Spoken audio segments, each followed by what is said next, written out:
Hi everybody, welcome to Live with 𝐸𝐵𝐺. I'm at Interphex 2024 in New York.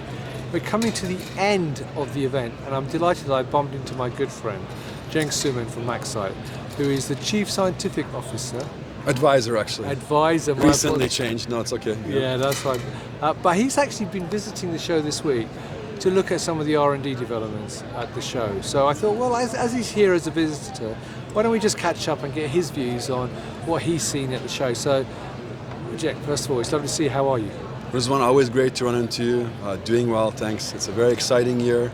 I know there's been some setbacks, but there's a lot of room for innovation and the talent's out there. And we have a lot of collaborations. This is a great kind of year to set up plans for the future and collaborate. So a lot of opportunity to do that. Great. Well, look, for as a visitor here, what's your impressions of the show so far? Yeah, so I think this has always been a dynamic show. It's got a lot of pharma industry, like the really nuts and bolts of manufacturing together. It's a bit, it hasn't recovered to its glory days before the pandemic, but really steps in the right direction. A lot of different innovative manufacturing that's trying to capture the boom around GLP-1 agonists, around peptides, around getting products to market faster.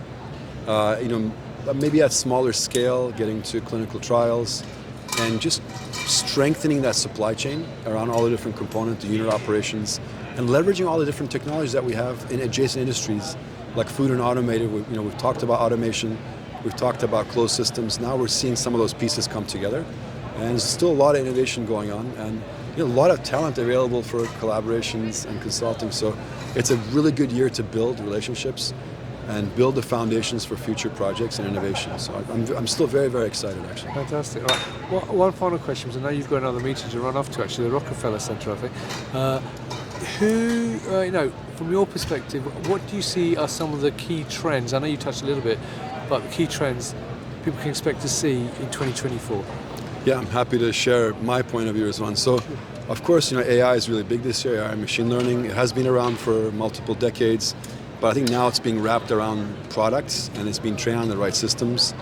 Rather than telling us how to post on a social media, which is wonderful, let AI go to work on some of the processes, cleaning up the edges, polishing what we do, kind of acting as a manufacturing and compliance butler, if you will, or a spell checker, an editor, to help us get products to clinic faster, and also without a lot of the expense that is required to keep up with all the different changes in global regulatory landscape. Can I ask you a quick question about AI, though? Sure. One of my concerns about AI as a layperson is, like with all these things, what you put in is what you get out, and the fear of built-in biasness with AI. So how do you think the industry can overcome that to make sure that AI truly is representative of the whole population? Yeah. Because we know from clinical trial data historically that has been biased because of the people that actually get to do the clinical trials. So how can we make sure that the use of AI in pharma does not have those built-in biases? Yeah, that's a great point. AI has to serve everyone, because in a sense everyone's work has gone into building what we can call now as practical AI solutions and large language models. So one aspect is to build some kind of cultural appropriateness and cultural recognition. So AI cannot just exist for the English language, for example. The large language models have to encompass other major languages around the world. There's also language of regulatory and supply chain and scientific language, right? A lot of the scientific publications have been in English, and even in other countries. So I think we have to really be able to be more accommodating, because good discoveries can come from any ecosystem. And the AI is only as good as we can train it. It can be a faithful servant if we give it the right environment, if we feed it the right data, if we structure and ask the right questions, the right notations, and the way we organize the data has a lot to do with the paths that it can choose. So I think there's a lot of onus on us to make sure AI serves all industries, all geographies, all people in an equitable way. Right. And so, but what other trends do you see for this year? Yeah, so a lot of trends around bioreactors, smaller bioreactors, connectivity, around intelligent ways of dealing with bioreactors, making sense of the data. A lot of interest in components that are more universal, the companies that are doing really well are the ones actually have been really good at what they've been doing for decades. And I've just told a colleague, it's almost like teaching old dogs new tricks. These are technologies that have been very, very well established, very polished.